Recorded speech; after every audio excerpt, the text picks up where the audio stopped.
But I'm not turning that thing up just so I can have my hair fall out and get a chemotherapy treatment. I don't need that kind of stuff, you understand?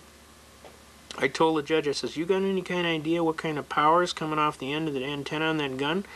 I said, for every inch that it goes past the windshield, the power curve is squaring itself. Now it's reaching out 1/4 of a mile. You got any kind of idea how much power is coming off the end of that antenna? I said, that poor guy is being bombarded with high energy microwave energy. I don't think it's right. So anyway, it got dismissed, and psychological warfare worked, and most of the cops in my area don't even have that thing on anymore, because I notice when you go by on my radar detector, it doesn't even go off. So I know that it's effective. Now that's psychological warfare. It's a combination of honesty, and basically I do care about the police officers. I don't want them to be endangered. There are good police officers out there. They have a right to work and have a safe job just like anybody else. Any more than I was upset with them when they dumped Agent Orange on us when we were in Vietnam. I mean, it's illogical, okay? Now the bottom line is a lot of things are going on out here, and you have to be cognizant of what's going on. And you have to be cognizant of your rights. And you have to be willing to take the necessary and appropriate action. And you can have some fun at it. I like an elder gentleman who's one of my mentors, Eustace Mullins. He says, if you're not having fun, you're not doing it right. He says, I'll submit a brief, and then he'll send it back to me, and he'll tell me all the things that are wrong with it, and I'll fix it, and I'll send it right back to him, and I'll add a few more things in there, and he'll get all mad that I fixed it, and then he'll send me back a thing telling me he doesn't agree with it, and I'll send him back an answer telling me that's too bad, because that's the law. Now you can have a lot of fun doing this. Another neat thing you can do is go down and sit in courts. I highly recommend ladies or gentlemen that don't have anything to do for an afternoon, retirees especially, get your best gal or your best girlfriend or boyfriend, whatever it is, take 2 of you. Safety in numbers, take 2 of you.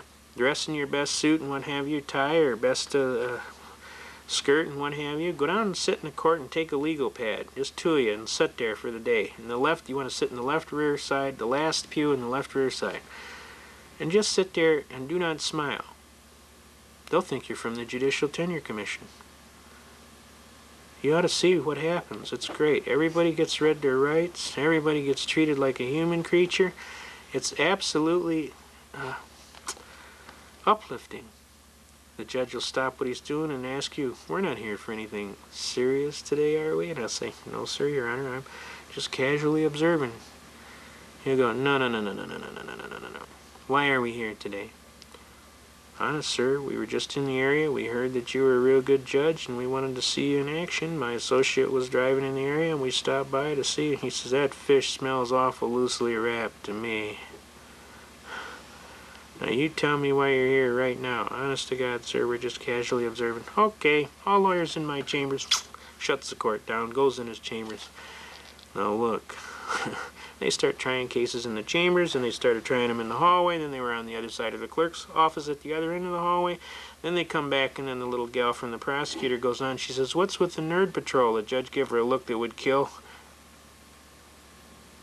Don't you do it today, honey.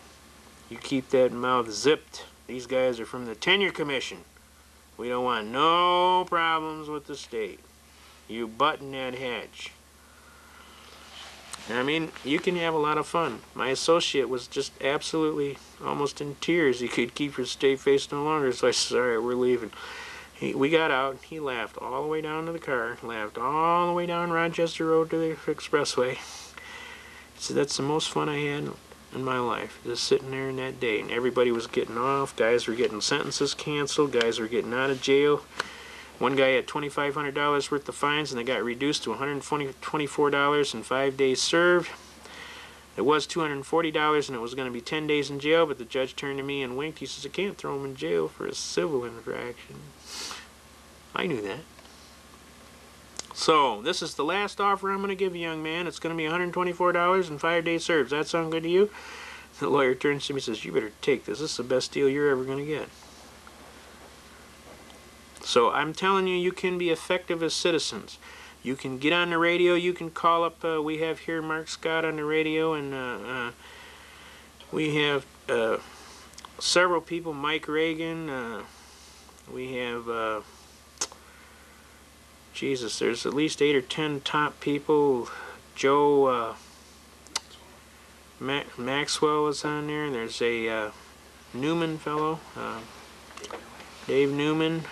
There's quite a few. You get on these talk shows, when you hear them bring up the right constitutional issues, you pop off, you sound off. Tell them, hey, this is America. Last time I heard we got an American flag on that pole out there. Last time I heard we got a constitution, and by God, we're going to keep it forever. Forever. Anybody got a problem with that? Okay? Now, there's a bunch of other things. We're going to take just a little break here, and then we're going to come back, and we're going to finish off with some really hard stuff for the advanced students. So, come right back with us. We got some more stuff for you. Just like the old squirrel said. Be right back.